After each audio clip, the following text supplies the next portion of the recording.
Venimos de una semana bastante volátil, donde tuvimos la decisión de política monetaria por parte del FOMC, donde vimos que se mantuvo en línea la previsión. Sin embargo, la atención estuvo en los comentarios del presidente de la Reserva Federal, Jerome Powell, en donde se comentaba, o sea, donde observamos que se moderaba sus comentarios en torno a posibles subidas de tasa de interés. Vemos que no veía la posibilidad de subir tasa de interés, al menos con los datos entrantes. También cuestionaba esto que se hablaba de esta inflación, en donde dice que no se observa un fenómeno de esta inflación. Y finalmente, cuando anunciaron el QT, que se reduciría aportando mayor liquidez al mercado. Esto fue considerado positivo, vimos gran movimientos volátiles. Recordábamos, había un posicionamiento bastante volátil para esa sesión, pero luego la semana se consolidó con los datos de NFP, donde vimos una lectura muy por debajo de la previsión, donde esperando 140.000 obtuvimos 175.000 aproximadamente, indicando debilidad en el mercado laboral sin presiones inflacionarias. Gracias a ustedes. Ok, chicos, para abordar la presentación voy a desactivar mi cámara para que ustedes pueden ver completamente el material que realizamos el equipo de análisis y ya puedan ir abordando sus preguntas. Les sugiero, esta primera parte del seminario, dejen sus consultas a nivel macroeconómico, alguna duda que tengan y yo se las voy a estar respondiendo. Así que, antes de comenzar, recordar si algo no se explicó bien, disculpen, si algo no se entendió es porque no se explicó bien. Así que cualquier duda o duda que les surja, por favor, déjala en los comentarios. Comencemos. Bueno, ¿cómo traemos esta presentación? Principalmente venimos a esta famosa frase de vender en mayo. Generalmente en Wall Street se dice vender en mayo el SP 500 y no volver a entrar el siguiente mes, en donde se tiende a ver que mayo podría ser un mercado correctivo, en donde es favorable la venta de mayo. Este es un famoso dicho en Wall Street, es decir, si tenemos un impulso al alza, acá sería mayo, en donde dicen incorpórate después de mayo. Vamos a ver los argumentos que hay detrás de esto y ver si podríamos argumentar una venta en mayo o no. Bueno, volvamos. Vender en mayo o no. Veamos cuál es la situación actual del SP 500. Acá tenemos el índice SP 500 con las señales de compra. Después de fuertes ganancias desde noviembre, el mercado ha visto su primera duda ligeramente en mayo.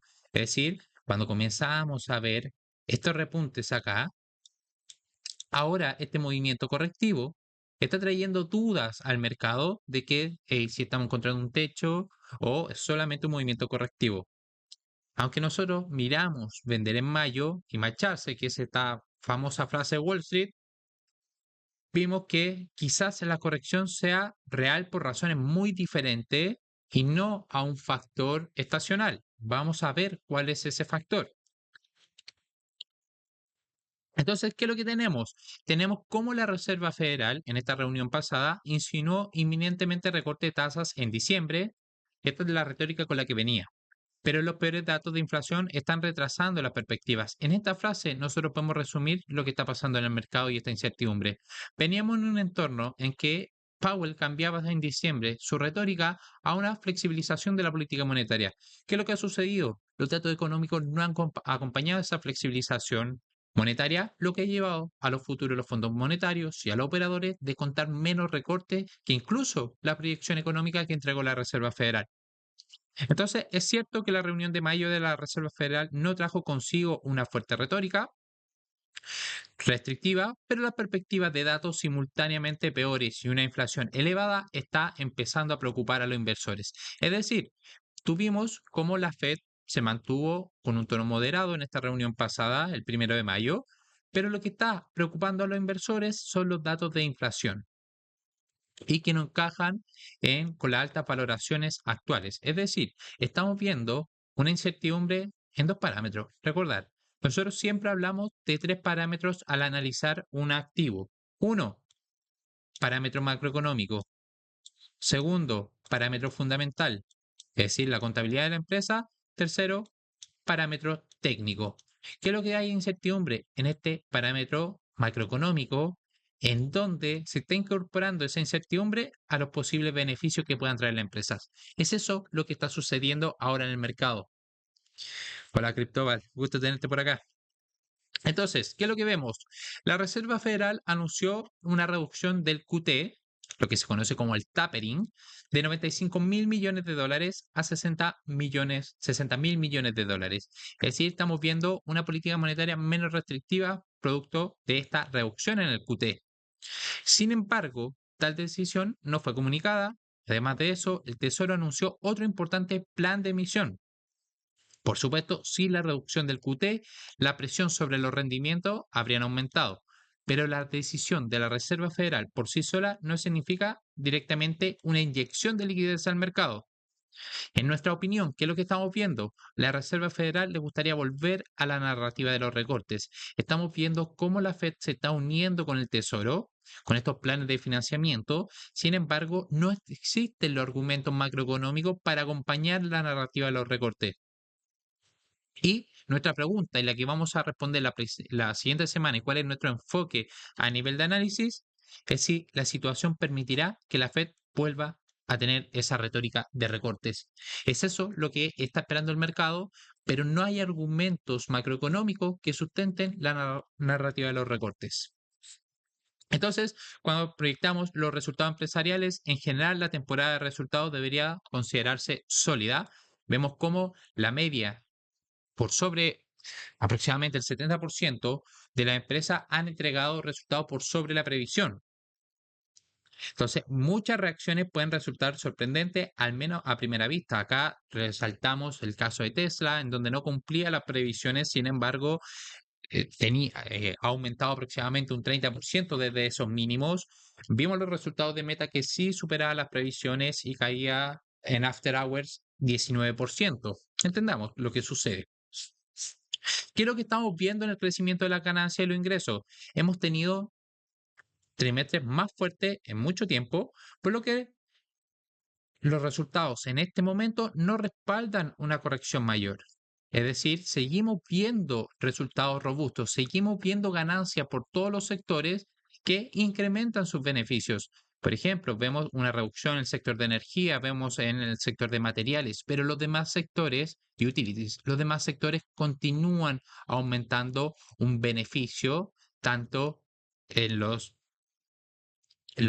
un creciente beneficio, disculpen. Entonces estamos viendo cómo esa trayectoria y los fundamentos se están acoplando a resultados contables más sólidos por parte de la compañía. Por lo que por parte de los fundamentos aún no hay argumentos para ver alguna corrección elevada. Y en este entorno nos surge la pregunta, ¿tendrá la Reserva Federal margen para hacer reducciones? Volvemos a esta gráfica. Lo que quiere volver la Reserva Federal es a esta narrativa que traía en diciembre de recorte de tasa de interés. Sin embargo, no lo están acompañando los datos macroeconómicos. Entonces, lo que tenemos que ver es si puede volver a esta reducción, tiene algún margen para comenzar a flexibilizar la política monetaria o se verá obligado a posponerlo ante un riesgo de recesión. Es decir, si bien su interés está en controlar la presión inflacionaria medida por el IPC, mantener la política monetaria restrictiva te puede traer otro riesgo, que es el riesgo de recesión económica. Cuando nosotros miramos el índice ISM para el sector manufacturero, que tiende a ser un indicador adelantado para los inversionistas, fue realmente malo, lo que indica debilidad en la demanda y presiones sobre los precios. Y es acá donde también aparece esta retórica de esta inflación. Hey, hay presiones sobre los precios, pero la actividad económica sigue mostrando deterioro. Vemos cómo las nuevas órdenes cayeron por debajo de la métrica de 50, indicando perspectiva de contracción en la economía. Y cuando miramos los precios acá, vemos un gran aumento. Es decir, estamos viendo contracción en la actividad económica con precios crecientes. Y es justamente esto lo que ha surgido la duda en el mercado de si estamos viendo una estanflación o no. Recordar, generalmente cuando nosotros miramos la economía hay dos escenarios, uno que es el de recesión y el otro el de inflación. ¿Cómo se controla una recesión? Bajamos la tasa de interés, acá es un ejemplo muy simple, bajamos la tasa de interés para estimular la economía, ¿cierto? Cuando hay un escenario de alta inflación, ¿qué es lo que sucede? Suben las tasas de interés para hacer más caro el coste del dinero y reduce la actividad económica para controlar la inflación. Bueno, eso deberíamos tenerlo claro. El problema es cuando surge la estanflación, que es un compuesto entre caída de la economía y aumento de la inflación. Entonces, vemos que no existe política monetaria para controlar de manera eficaz eso. Y es por eso el temor que surge en el mercado cuando se comienza a hablar de esta inflación. Recordar, Europa, hace algunos meses hablábamos de esta inflación. ¿Qué estamos viendo también? Los indicadores de consumo se están deteriorando, especialmente en términos de la expectativa. La confianza del consumidor vemos cómo continúa deteriorándose, lo que es un indicador adelantado de cuál podría ser el consumo a futuro. A medida que los datos de precios sorprenden con lecturas más altas, a Powell le irrita las preguntas sobre esta inflación, lo que les comentábamos. Se hizo referencia a esta duda de esta inflación en la economía estadounidense, en la cual fue tajante diciendo que no había un escenario de esta inflación. Pero con los datos económicos que están surgiendo, esto se está planteando lentamente en la retórica de los operadores. También cuando miramos el último dato de NFP mostró otra caída en el crecimiento de los salarios, lo que es un dato positivo, y un aumento simultáneo en la tasa de desempleo. Es decir, no vemos presiones salariales, que era el temor que tenía el mercado. ¿Dónde estamos viendo esto? Acá, donde vemos que la tendencia del salario ha continuado yendo a la baja, lo que reafirma esta perspectiva de que la creación de empleo que se estaba viendo no era un empleo de calidad, por lo que no ha traído presiones por parte de los salarios y estamos comenzando a ver un repunte de la tasa de desempleo. Este fue el optimismo por parte del mercado el día viernes. Cuando nosotros miramos el precio del petróleo, que tiende a ser un indicador de la economía en general y también un indicador adelantado para la presión inflacionaria, vemos que una nueva caída, y recordar, aquellos que hacían seguimiento de este seminario semana tras semana, no, nosotros abordábamos esa perspectiva de ver un fuerte movimiento correctivo a la baja en el petróleo, que es efectivamente lo que se está dando. Si nosotros seguimos viendo una corrección del mercado del petróleo, debería ser considerado muy positivo para los mercados en este momento, que ahora están atentos a la presión inflacionaria. También, todavía hay un optimismo considerable en el mercado de opciones, es decir, cuando nosotros miramos el mercado de derivados, no estamos viendo este fenómeno que trae grandes correcciones. Aún seguimos viendo niveles que no indican una posible reversión en el mercado. Y cuando miramos el nivel de asignación que tienen los inversores, sigue siendo relativamente alto. Entonces, volvemos a la pregunta de vender en mayo. ¿Significa todos estos datos que debería realizar el SP500 una corrección? En absoluto. Actualmente está en juego un acto de equilibrio entre el escenario que se conoce como ricitos de oro, evitar la recesión y la estanflación. El resultado probable estará en algún punto intermedio y la cuestión que vamos a resolver semana tras semana es de qué lado. Y es por eso que nos apalancamos del análisis técnico para poder ver dónde están las probabilidades. ¿Qué ha sucedido en Estados Unidos? Bueno, como comentábamos, los datos más relevantes fueron los datos de ADP y ANFP, donde veíamos un deterioro en el mercado laboral. Si bien el dato de ADP mostraba un dato más robusto que el dato de NFP, el dato de NFP suele ser el que tiene mayor seguimiento. Y estamos viendo cómo estas medidas están moderándose a la baja, lo que indica que hay menos probabilidades de que la Fed pueda mantener su postura restrictiva. Al igual como lo analizamos, esta creación de empleo y este sano mercado laboral no ha generado presiones por parte de los salarios, por lo que el mercado laboral no está siendo un factor crítico a la hora de valorar las presiones inflacionarias, que sí es el catalizador que está mirando el mercado. En Europa, ¿qué es lo que estamos viendo? Vimos el PMI manufacturero, hoy se publicó el PMI de servicio, veíamos terreno contractivo, vemos Alemania que está situado con una de las peores perspectivas, pero la incertidumbre acá es, tocamos suelo. Ahora lo que está esperando el mercado es que comencemos a ver un repunte en estos indicadores, principalmente en Europa. De hecho, lo vemos con el PMI de servicio que se publicó el día de hoy, el cual se situó por sobre la previsión y en su dato más robusto de los últimos 11 meses.